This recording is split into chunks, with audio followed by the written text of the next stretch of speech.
Hello and welcome to the Mystic and the Moose. So I am Radagast, and next to me is Raksha Moose. Hello, Raksha. Hello, how are you doing this evening?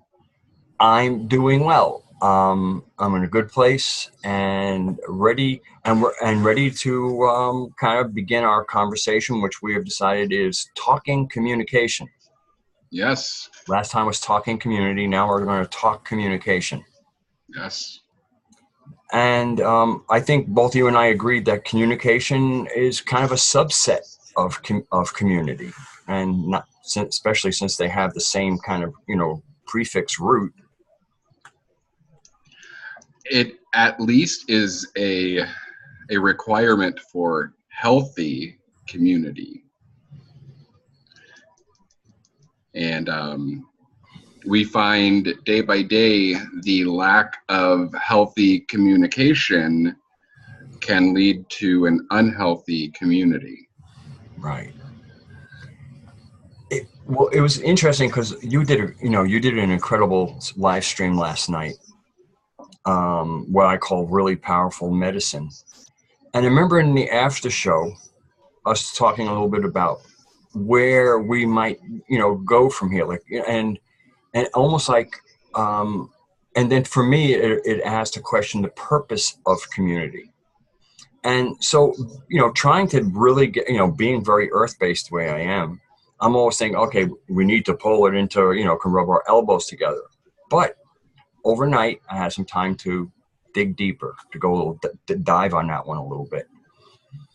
And what I saw is that online communities, although they're not the same as, eating in the same dining hall. And since you're in different places, you might not be able to go to town hall and make a difference in the real world.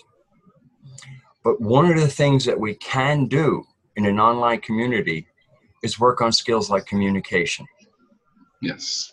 to hone the skills of interaction with our fellow human beings as we enter a transition period, as we do almost some redefining of the world we live in, a redefinition of what a world ahead could look like.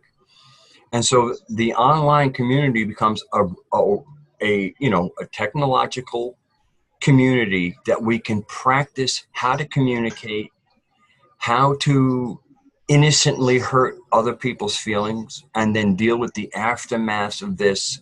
And some of the aftermaths just have to do with us all being in different stages of woundedness.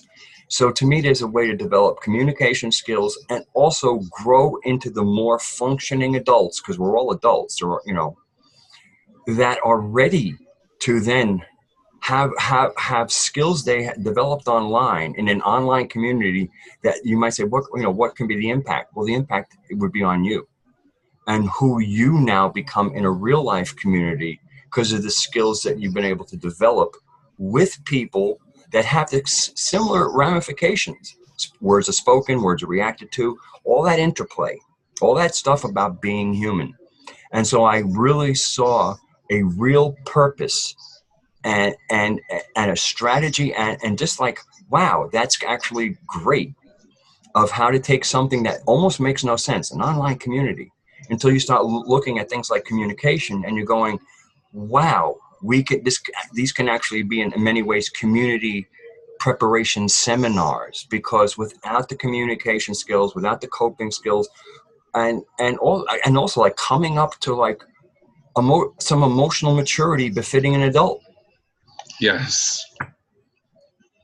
It intrigued me from the get-go of the advent of online community and this idea um, of the mass public consensus that people that gathered online and in these online communities was people that didn't have social skills, because otherwise they would be out in public gathering in communities or having real relationships or friendships.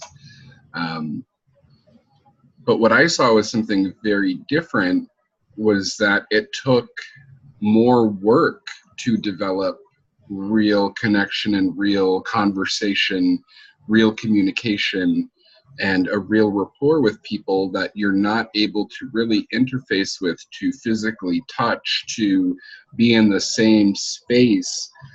Instead, you're interfacing with people that could be potentially halfway across the world, that speak different languages. My language might not be their native or first language.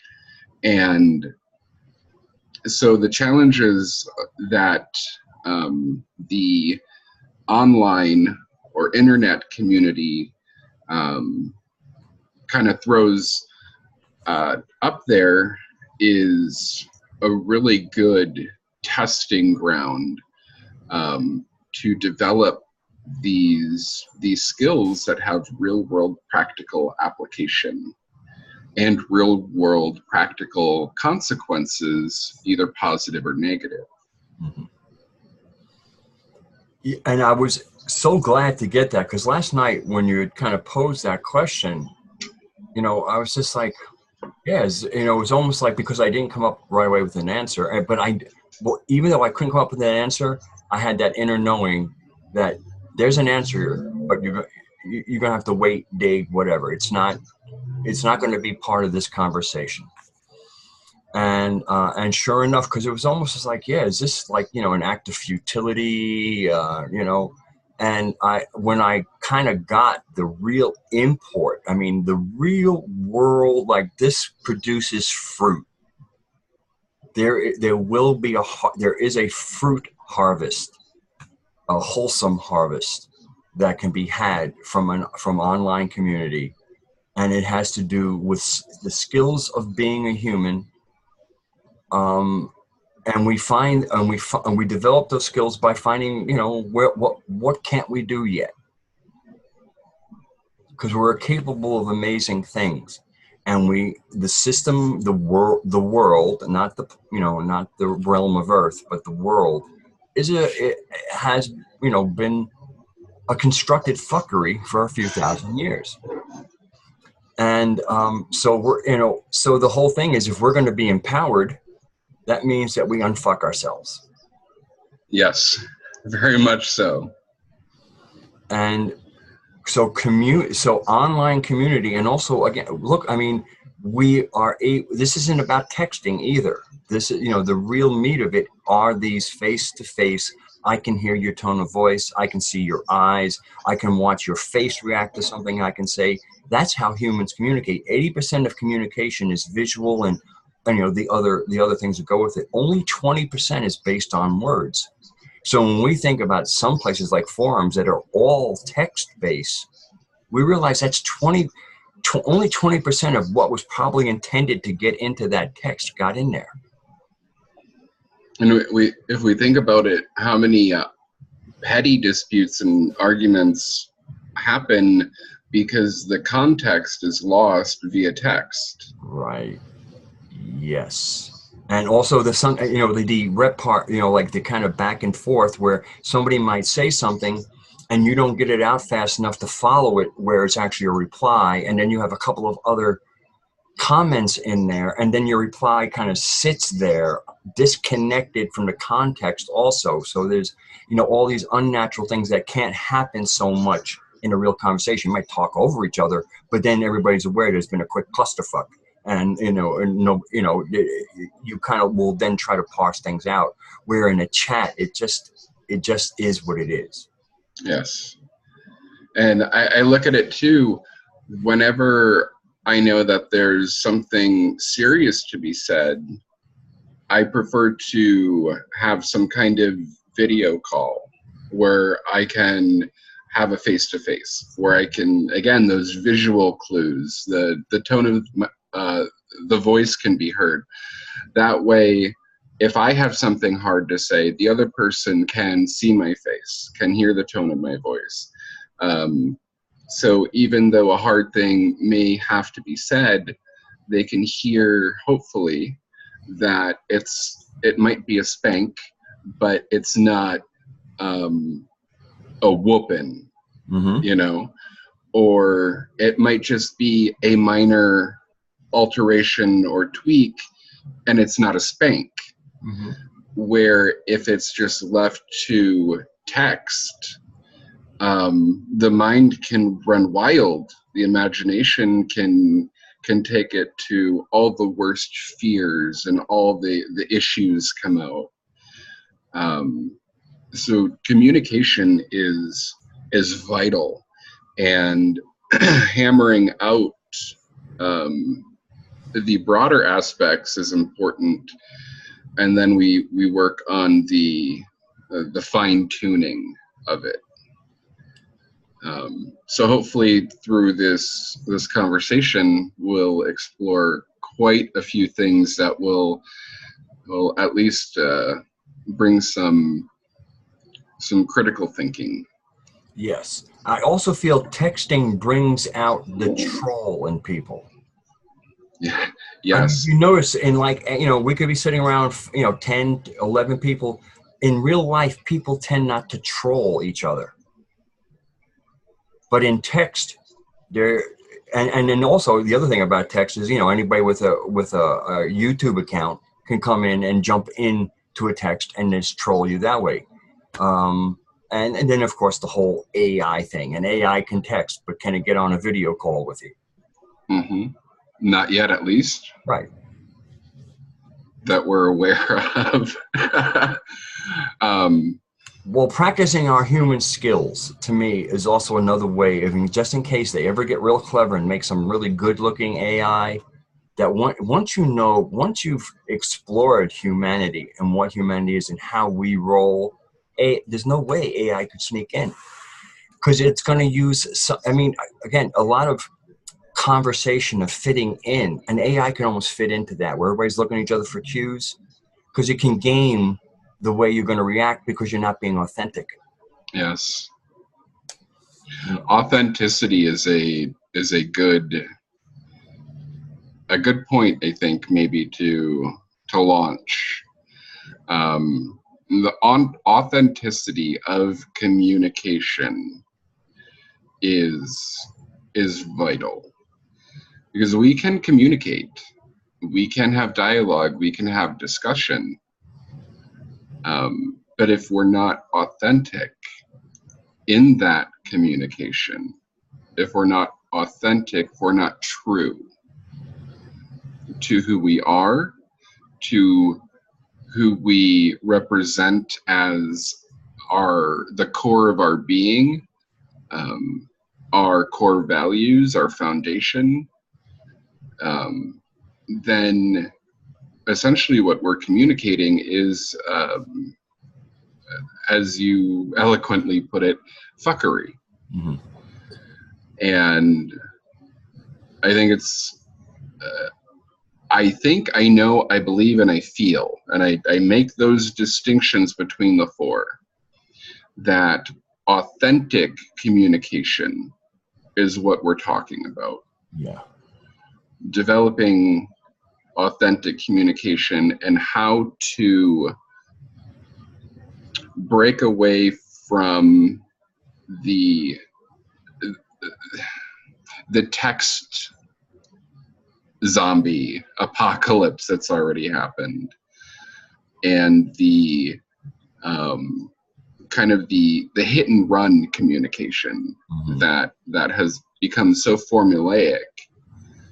How do we engage in authentic communication with each other in a format that is almost designed to keep us corralled and separated and inauthentic?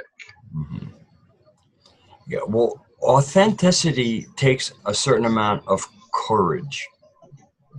And of course, in the word courage comes the word core for heart. So courage is really about the strength of your heart. That, to me, that the real meaning of love, when you say, the universe, love, love runs the universe, for I'm losing a better word.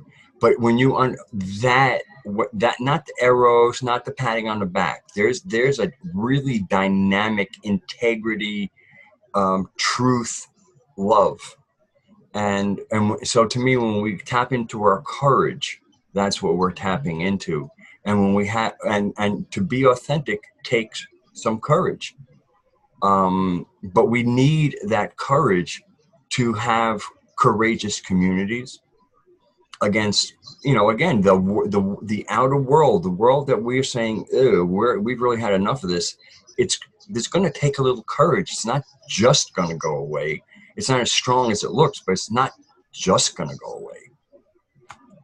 So it requires courage, but that the need to be able to say what you need to say to anybody, the courage to, in case somebody doesn't like it, the courage to state what you believe is your authenticity, and then the courage to listen when somebody's coming back, so that you can look at your own authenticity through another person's and kind of check yourself. You might come away and go, yeah, I was authentic. If you really listened, you might say, maybe here, not necessarily so, but you owe it to yourself and community, and community is built of people. So it's just if you were building a brick wall and somebody hands you a brick, you want an authentic brick, not a brick that's pretending to be a brick. Yeah, you definitely don't want styrofoam. Do you have an example of courageous communication, or a way that courageous communication could be implemented? Well, if we think about, for me, reminding ourselves that courage and love have a connection.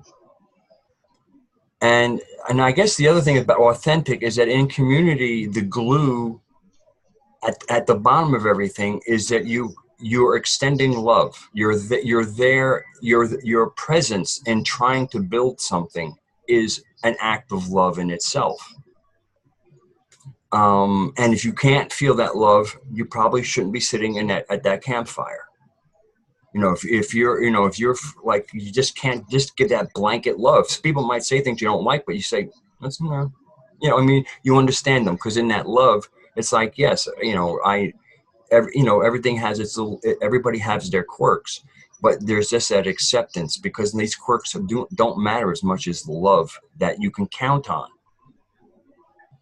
So for me, to be courageous enough to not only love others, but to be courageous enough to believe that they actually love you, and courageous enough where if they show themselves to be false, you have the courage to be able to see that, rather than trying to avoid, oh, here's another time I'm going to be let down. So people in the past have said, I love you, and then do very unloving things. And then, so the courage to allow, to think, well, maybe this is that place in my life, maybe something inside me kept on putting myself in situations where people who didn't really love me said they loved me and would hurt me. And maybe now I've shifted, and now when people start telling me they love me, they really do. And I can count on that love being there when things are not all smiley. And that reliance on community as another team member, if they're on the field, that they're doing their best to keep up with you and work with you. I mean, again, you might shoot something to it and they miss it, but it wasn't because they weren't paying attention. It wasn't because they didn't try. Things happen. So you mentioned something about if we're joined together and that courageous love, and we're speaking our truth, and we're listening to other people speak their truth, and something doesn't maybe jive. Let's say that there's a time where an issue arises up. How would, in a healthy manner, how would we communicate that? Well, okay. Usually I like to, if I have, let's say there's somebody that there's some friction with, that I then need to speak to directly to the person that I had friction with to clean out that space. Because for me, the friction has to be that somewhere we forgot that we loved each other. Somebody's dropping the love out. Because once you're grounded in that, you know that person values you and loves you, even if they disagree, that doesn't hurt. It's all, I mean, again, there's going to be place, and then also we also have different age groups. So sometimes one age group might listen to another age group and go, that's not for me. And so, but we're gonna go on to the next thing, because we still have our love, we still have our caring, we're still building the same thing. And that was a paragraph. That's not a make or break thing. And that's the other thing is, prioritizing how important is what an issue is to community. And to me, the most important thing of an issue in a community is that the two people who have an issue get it worked out. And hopefully they can do it before triangulating and pulling other people in. Where in other words, I have friction with person A, and I communicate my friction about person A with person B and C before person A is even aware that there is a friction.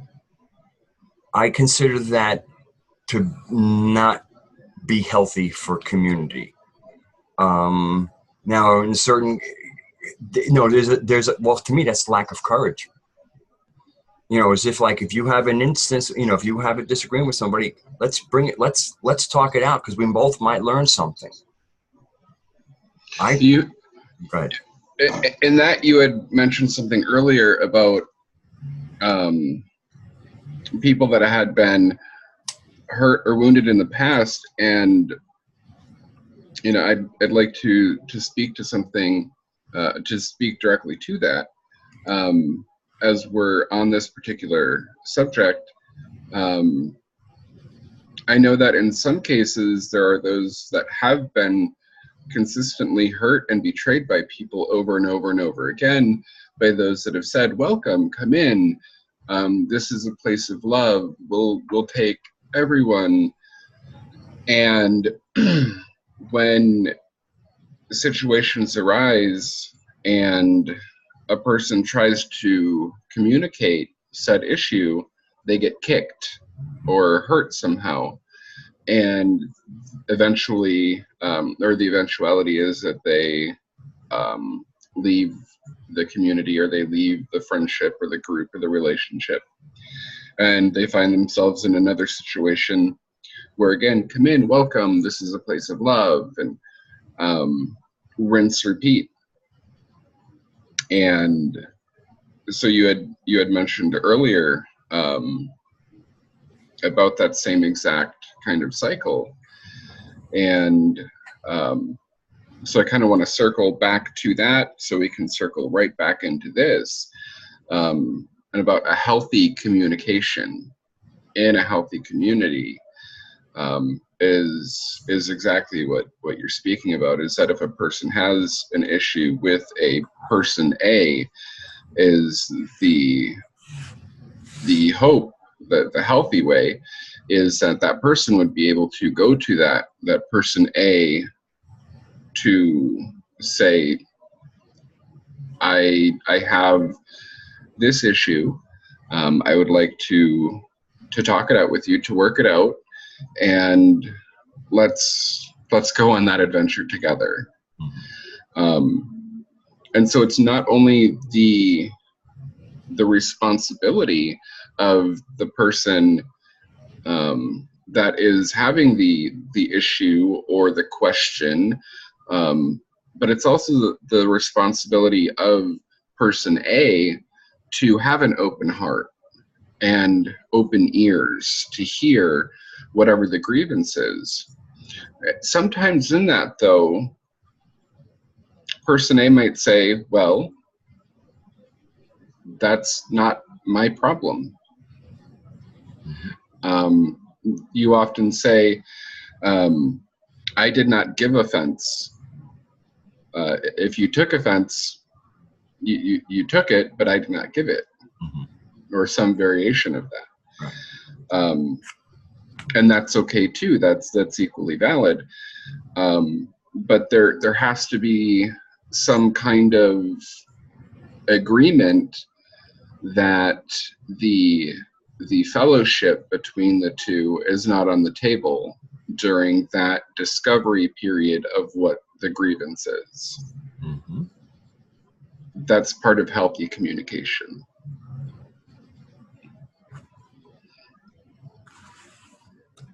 I'm looking at our talking points here.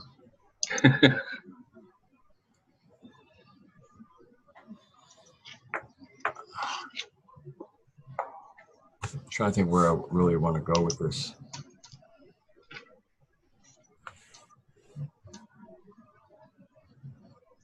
I don't know, Raksha, you want to take it somewhere? It's interesting. While you were speaking, I had a flow, but obviously, I had to wait, and then it slipped away. I was thinking upon the last several streams over on my channel, and the fear that I had in communicating that to community and how that was going to be received. Because I have been in multiple situations where I've been in places that were loving and accepting and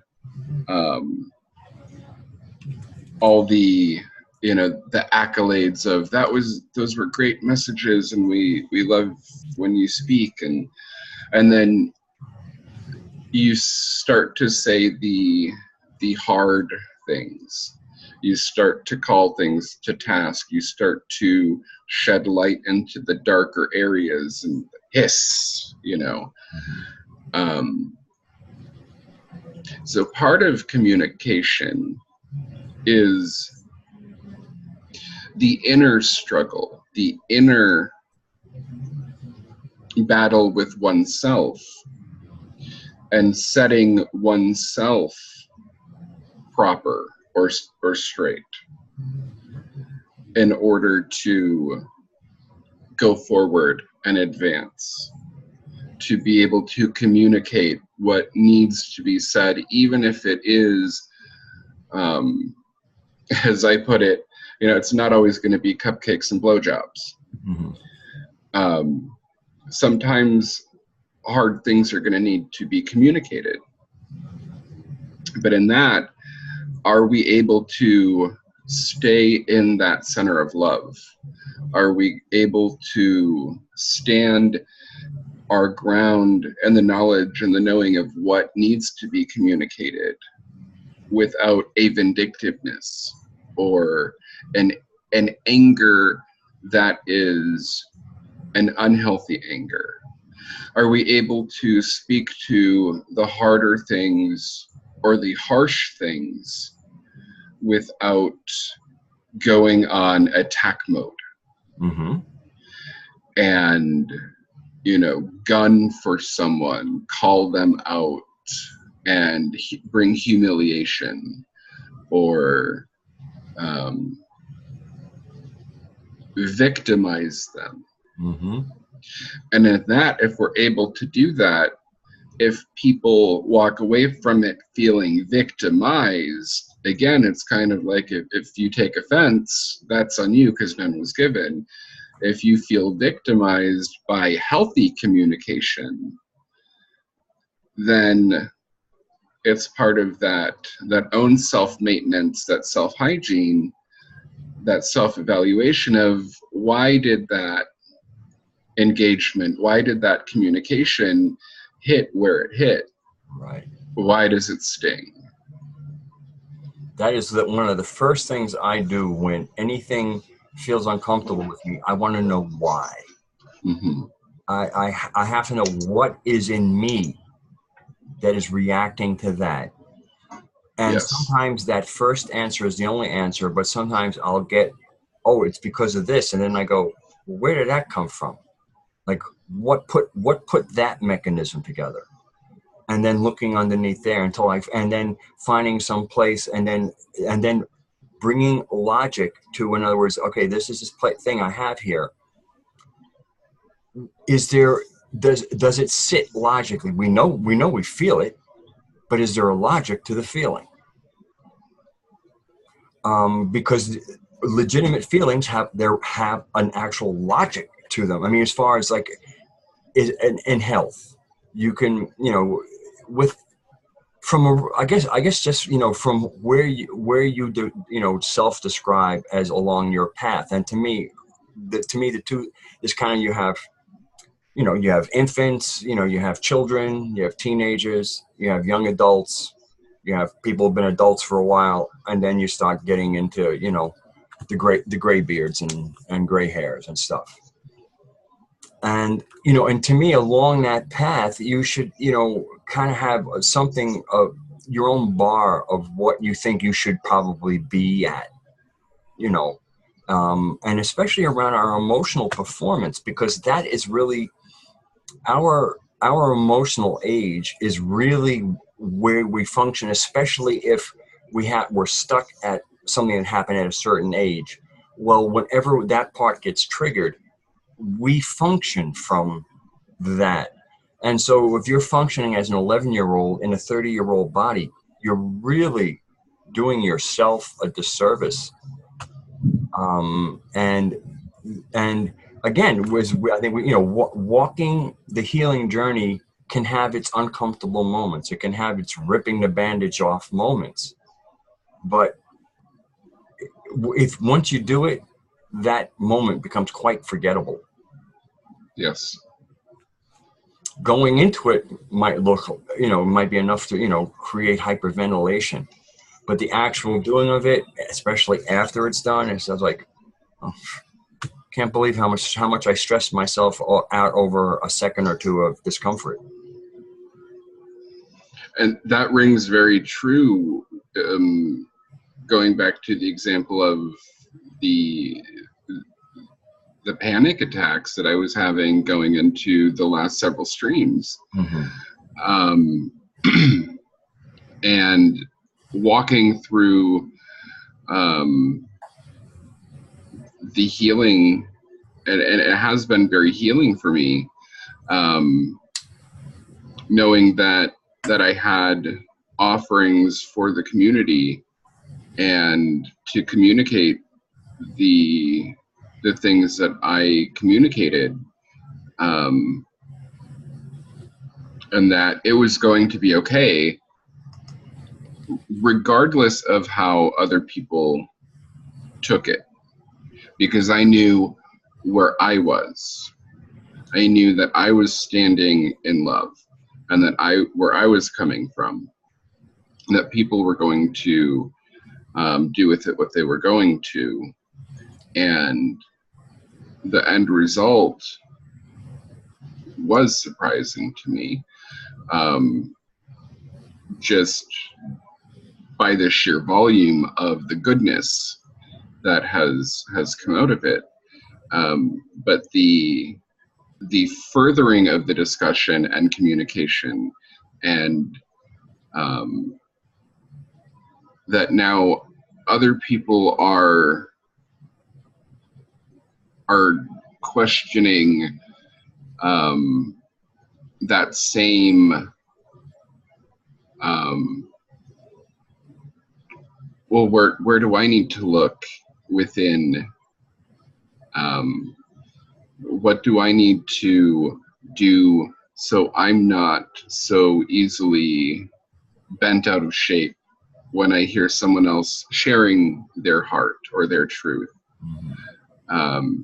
If I'm confident in who I am and I know who I am, someone else's truth shouldn't really be pressing down so hard on me, or it shouldn't sting. And that did lead to that question last night: so where do we go from here? And what I've really enjoyed in this entire process is seeing the unfolding, the flowering, the blossoming of each individual person in the community, this specific community, but also tangentially, how it is affecting the people in the lives of the people that are participating. Because it does really affect those around us when we're walking through that healing, or when we're working through those hard questions, when we're sorting through the mess and putting things in its proper place, because other people start to notice it. Mm-hmm. And it takes something that is on an online format and it makes it into a real world application. And for me, that's exciting. Yeah. Well, I've been participating, I know, for about maybe 2 months now, I think, roughly that. And one of the things that I guess has kind of besides being, look, I got invited to, participate in here and that, start taking place in after shows, and then slowly kind of was making friends, and, kind of being somebody recognized, so it kind of pulled me into the community. And the being able just to watch my own growth, because now I've been doing these videos and I interact with a lot of other people, but this is, a little more specific, and always wanting to explore ways where I can say what I feel I need to say, but to anytime I can be more skillful. And that means, and the reason I'm using the word skill is because I don't want to lose a drop of integrity. In other words, I still have to be authentic, but is there a skill? Was there a technique that I might be able to first identify? Because you have to identify a technique before you can say, okay, I want to make that technique my own. It's like watching another guitar player. Oh, I like what they did. Well, okay, first you got to see it, and then you got to go, I want to include that in my repertoire, and then you got to sit down and practice it until it actually is in your repertoire. And when you're looking for improvements, any improvement is like, it's gold. It doesn't matter if it's one gold piece or a ton of gold. Gold is gold, metaphorically speaking. I really don't want to get into money, but just to find, again, to find a new skill. It's, it's just like on guitar, to find something new, something to challenge yourself on, something that after you've inserted that new thing, you have a little more. No matter how little it is, you've grown. So it's that constant healthy growth that I feel is part of the human path of discovery towards their true or immortality. But that whole thing of bringing that immortal spark into a human body, and knowing that there's a trick to that. Like, you just don't drop in and keep it. There's all these filters, there's all these chemicals that flow, and being able to actually use that roller coaster in a way you can enjoy. And where you almost can create where the flat planes are, when you're going to go down, when you're going to be, where you kind of, that skill as a human being. And so, but you're coming, I think I went off a little bit. So bringing it back, I'm just really enjoying not only my personal growth, but I am also tracking growth of people also. And so just like planning, just like being part of, this is, I'm always getting back to nature, watching things grow, and watching them grow, like, they were growing, but maybe there was like some bugs hitting them, and as they grow, there's less bugs, and it's healthy, and that whole truly organic human thing is such a beauty to be a part of, and now see the organic nature of this technological, or this technological medium. So where we use the technology and the technology doesn't use us. The whole thing to re-empowering ourselves is that we are the tool users. We are the inventors and the users. But we always maintain that we're the masters of those tools. Those tools do not master us. And so I just find that this whole process that I've been involved with, and now our second Moose and Mystic talk, and to me, the utility of it, that it's not just, oh, let's just talk, we'll put something out because people are waiting for something. As you know, you're an artist also, and we're also human beings of integrity. So for me, I've been happy with the talks we've had. I think they have utility. I don't think it's just more words, and and we're not looking for the hot topics. Communication. We're not saying how the Anunnaki fit in with community. Communicating with UFOs. We're coming back to, to me, what is the glory of this planet, if it's done right, and that's humanity. And I know that all of our animal and other natural beings are waiting for us to reawaken. To first of all, to get back to our natural roots, but then also not just live simply. Again, there's a beauty and simplicity, but we are complex creatures. So there's a way we can do complex right, and it generally tends to have not so many zigs and zags in it, more like sine waves. And I'm very pleasantly surprised at how the amount of time that I've spent in here has been well spent, because I'm learning about myself, and I'm learning real world skills. I would like to develop a community here in Virginia at some point, if possible. It's something that I dream of, but I'm not attached to. So my dream can't be ripped away. It can only come to fruition. It can't be taken away. And the real value I see in interacting and making new friends. Somebody like yourself, as I said, kind of the pre-show. There's not many people that I can kind of walk into the supernatural world with, and still stay within an eye contact and voice distance. And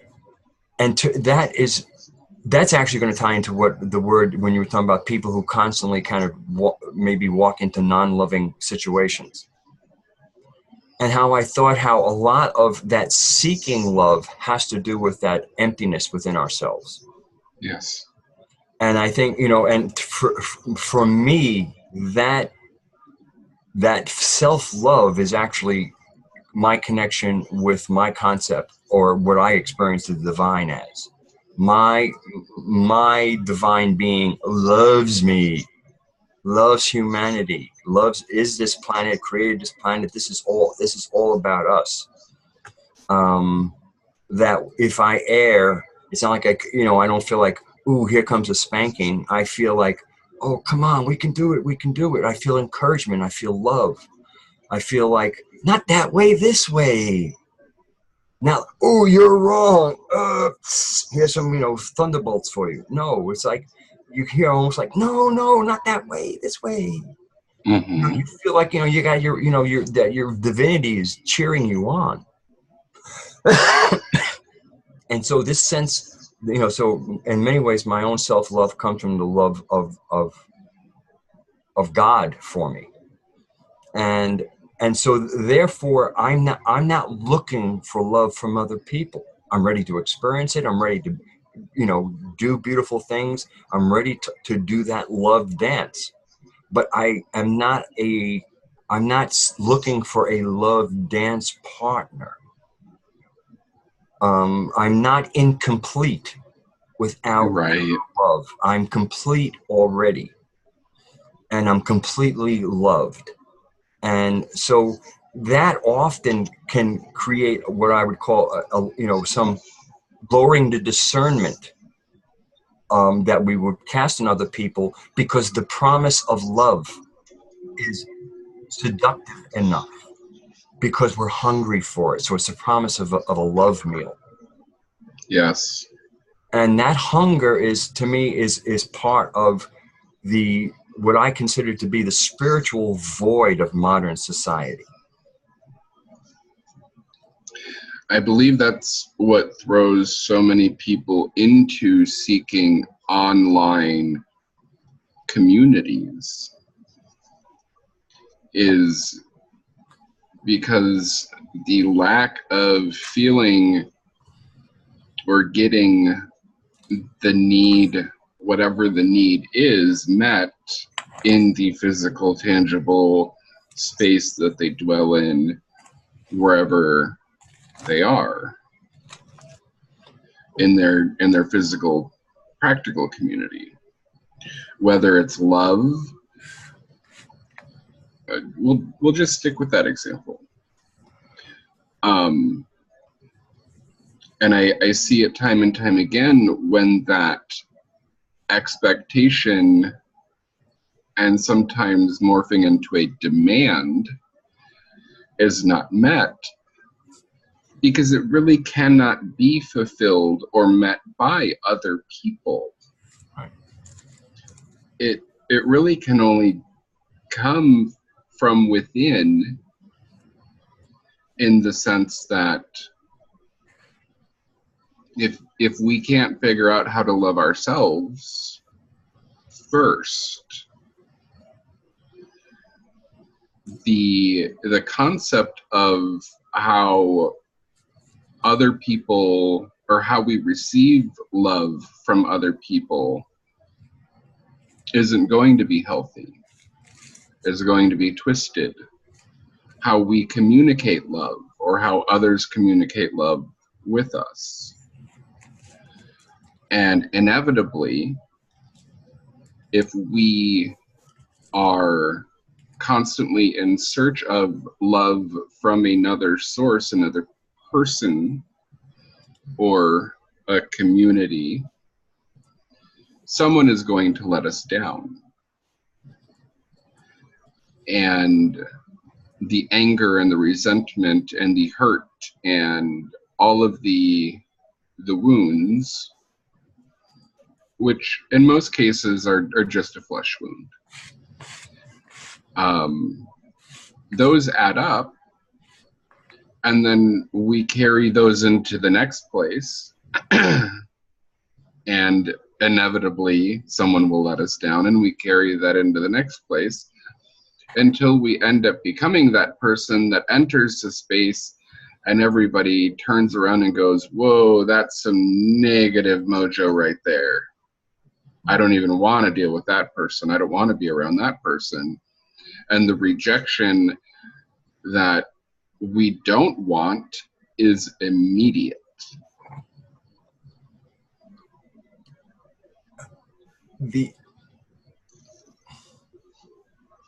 I hope I'm not jumping it, because I'm going back to that discernment thing. Go for it. Well, a couple of interesting things about the online community. The online community is a lot heavier with Aspies and other autistic spectrum type people than regular communities.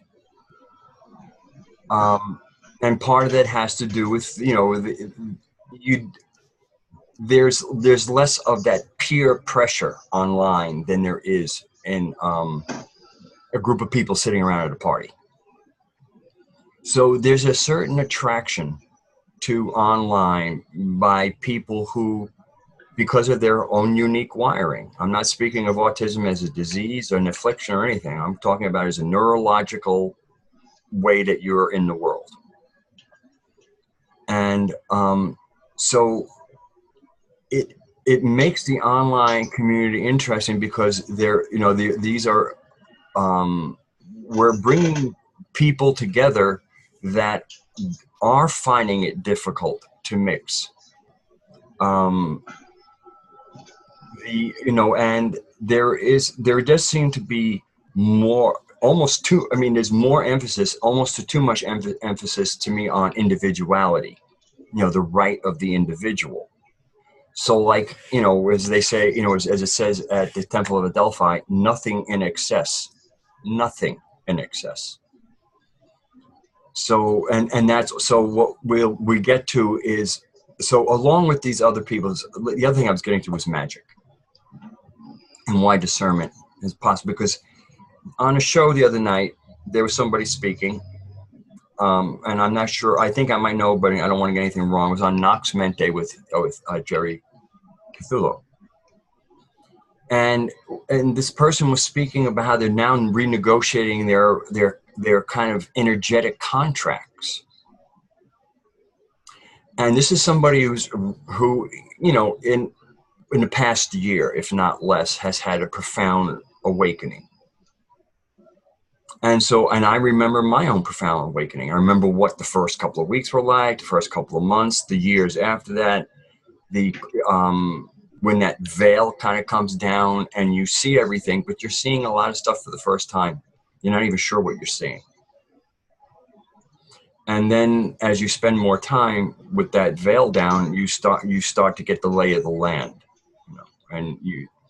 So one of the things that she mentioned that was particularly interesting was apparently she had been working with some energy beings, call them angels possibly.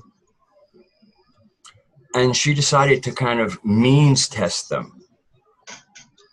And she found them lacking.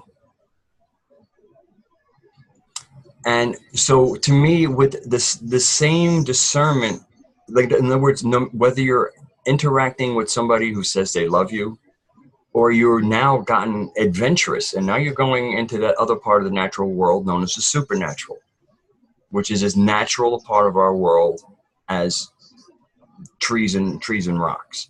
It's just at a different frequency, and we can stay out of it, but more and more people are interested in magic. They're going there.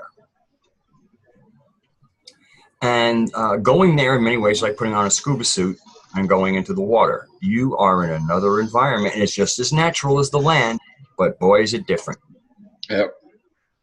And so I just was really, again, about the growth of our community, this person who is now realizing that every smiling face, or oh, I'll help you, or oh dear one from the other side isn't always what it appears to be. I'm quite sure a great white shark would like to appear like a porpoise until it was ready to eat you.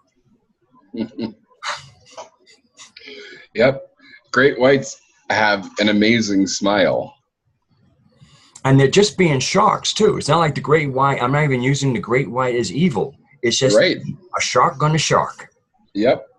But again, with that, when you're getting into the supernatural, now there's the ability of sharks to show up as unicorns or porpoises.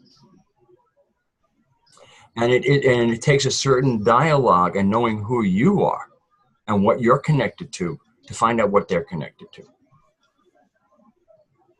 And I just thought I was really thrilled to hear somebody, who was, to me, making enormous strides of clarity, but also that, to me, the medicine she was giving about we're being way, I like to use the word we're being way too trusting of the unseen.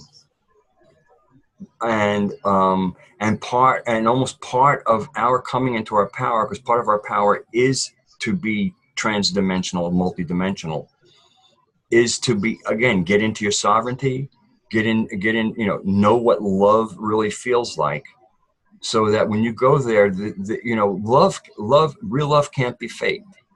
And also we kind of, it's funny how love seems to sharpen your senses.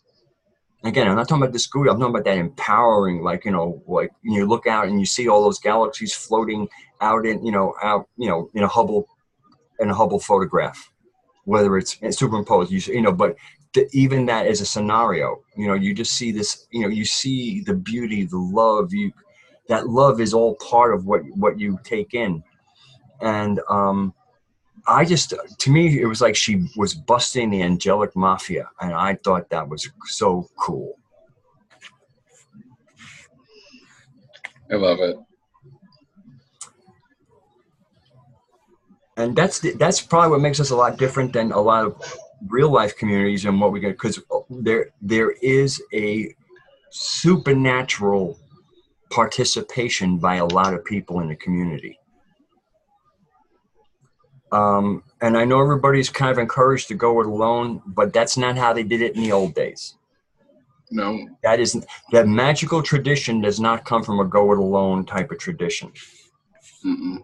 The people who are born schizophrenic or other things, they might sometimes in isolation have to do that alone. But it's good to have if you're going into the forest for the first time, it's good to have a guide. Yes, it very much is. So that's kind of where I took it. It's the spiritual discernment, and that our community is a unique one. I think it has more people who are identified as autistic at some level, mainly a lot of Aspies, but also like my friend who was in, I won't identify which one, but in some of the podcasts I was doing, you might have 4 people on the panel, and 2 of them were Aspies, and one of them is, on a high functioning autistic, and there's one normie in the midst, and we're not quite sure of her being a normie. And so for me, but also it allows people, especially if they can, go, I've never been quite normie. And then you find out, especially some of us graybeards, like I did with my Aspie son, you teach them how you live with the normies. It's, it's kind of like living with a tribe with different culture. And so there's also that, that level of communication, but it all ties into, with my son, it wasn't like how to mess with the normies. It was like, first of all, they're the majority, but it was how to live with them, how to understand them, how to understand ourselves within them. And a certain amount of normies don't like too much authenticity. Unless your brand of authentic happens to fit into a defined proper behavior. Yes. So this online community, again, it's not just communication skills. It's also ways for us to identify each other and just learn how to at least half sane people deal with an insane world.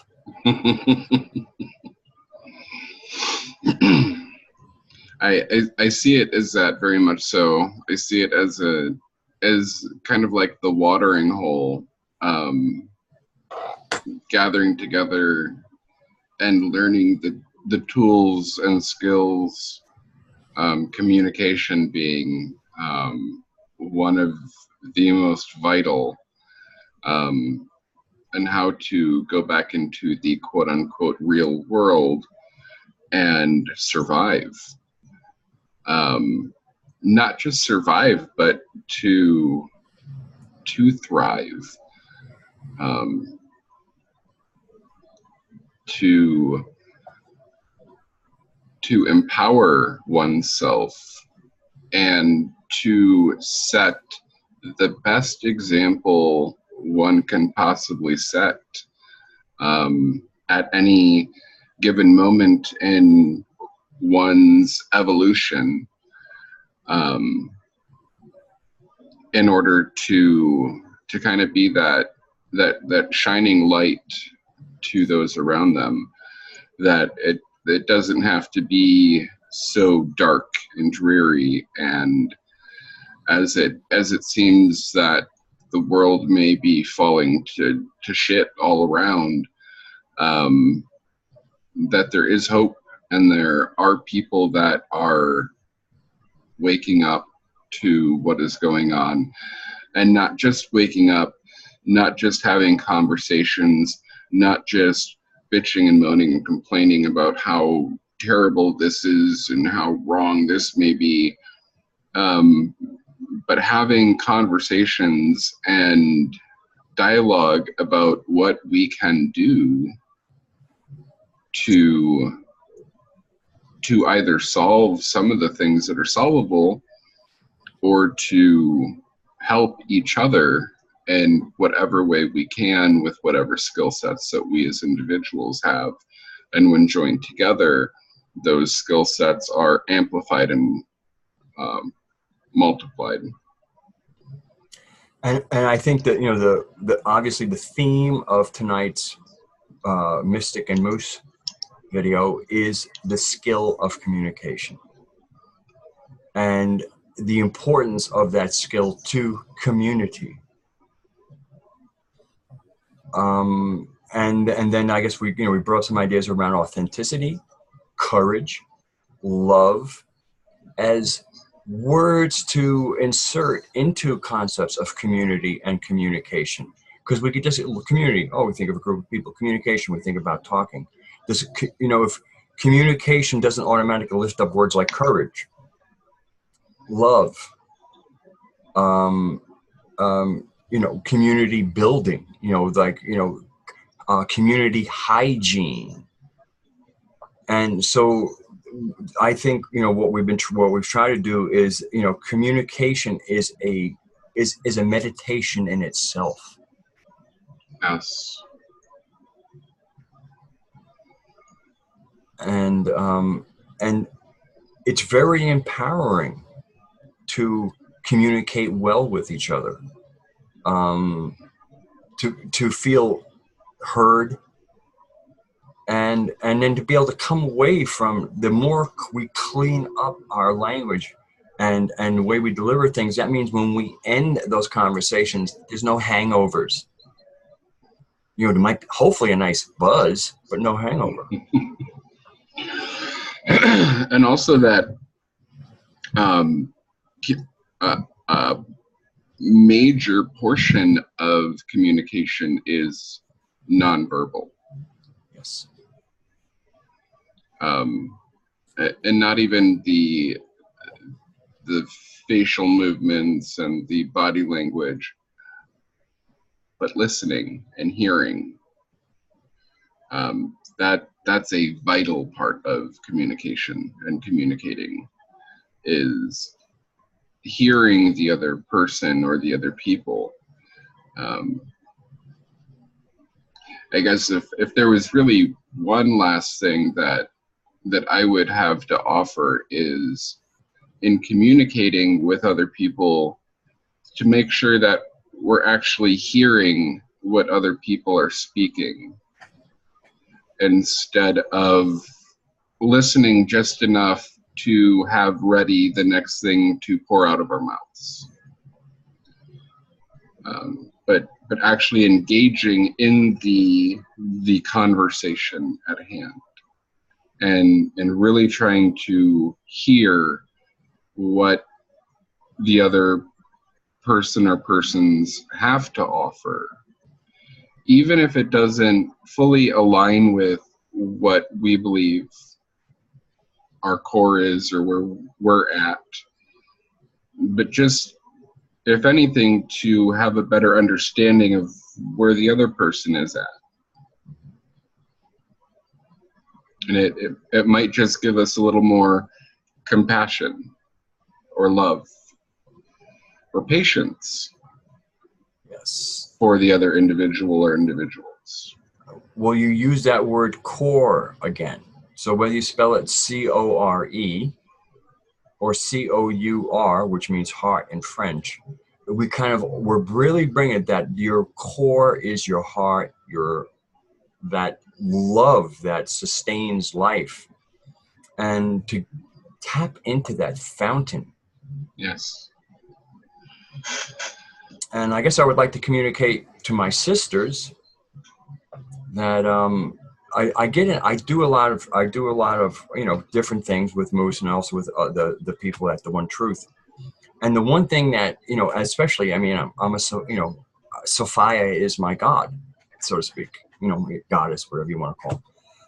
And I just noticed that my sisters are missing more often than I would like it. And I don't know how to repair that. I mean, because I know I've done it. I've said it. We've said it on the podcast, and I'm saying it here. It's just like, and you know, even with, you know, some of the after shows, it's like, where are my sisters? I love my brothers, but where are my sisters too? And you know, and of course, we're usually not all full male, but I'm wondering, you know, like, again, especially somebody coming from with my Sophian narrative, it's like, I would think that this, you know, my whole cosmology is not patriarchal. It's you know, it's androgynous feminine.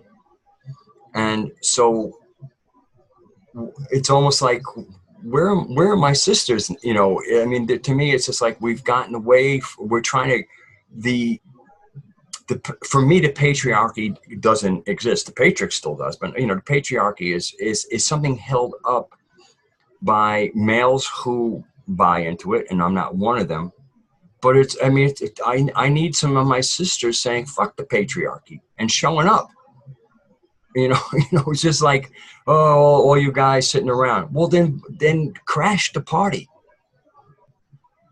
You know, come crash the party and let us listen to some feminine wisdom.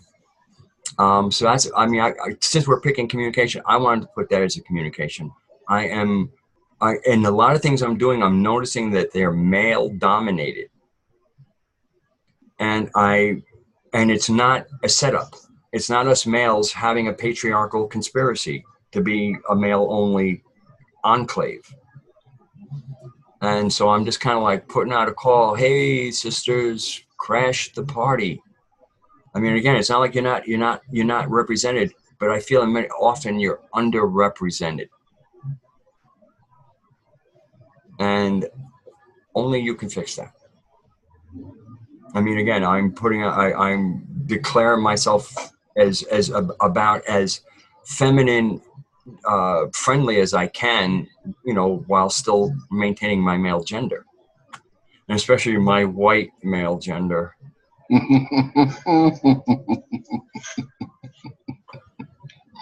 Speaking from your straight white male privilege. Oh yes. But again, you know, for us to be humans, we're just gonna, you know, it's just like, let's make it fresh and in the moment. No baggage for any of us. Show up. What do you got in your pockets? And we'll work with that. Yes. All right, brother, or broster, as I often affectionately call you. Yes. And do you have any last communication on our talking communication? That what I had, I gave. That was my closing thought. All right. Well, you want to say? I'll say good night, and you can say good night. Good night. Good night, and sisters. Good night, brothers and sisters. Much love.